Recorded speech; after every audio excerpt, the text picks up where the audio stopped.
275 ஆண்டுகளுக்குப் பிறகு திருச்செந்தூர் கோவில் மகா கும்பாபிஷேகம். தமிழர்களின் பெருமை திருநாள். 275 ஆண்டுகளுக்குப் பிறகு தமிழகத்தில் திருவிழாக்கள் அனைத்திற்கும் தலைவனாய் விளங்கும் திருச்செந்தூர் சுப்பிரமணிய சுவாமி கோவில் இப்போது மகா கும்பாபிஷேகத்தில் மூழ்கியுள்ளது. கதை தொடக்கம். திருச்செந்தூர் கடற்கரையின் கரையில் நின்று சக்தியின் வடிவமாக மக்கள் மனங்களில் வாழும் ஒரு புனித தலம். இந்த கோவிலில் 275 ஆண்டுகளுக்குப் பிறகு நடைபெற்ற மகா கும்பாபிஷேகம் இன்று பல்லாயிரக்கணக்கான பக்தர்களை ஈர்த்தது. முக்கிய நிகழ்வுகள்.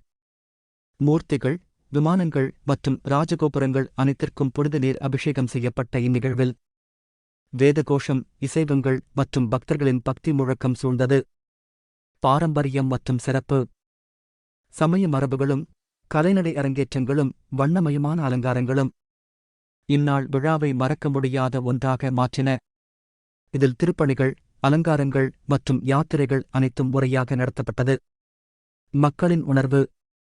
மழலையிலிருந்து முதியவர்கள் வரை அனைவரும் ஒரே மனதுடன் இறைவனை தரிசித்து ஆசீர்வாதம் பெற்றனர்.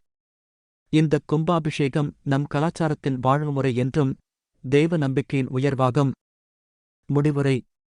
இது ஒரு விழா அல்ல.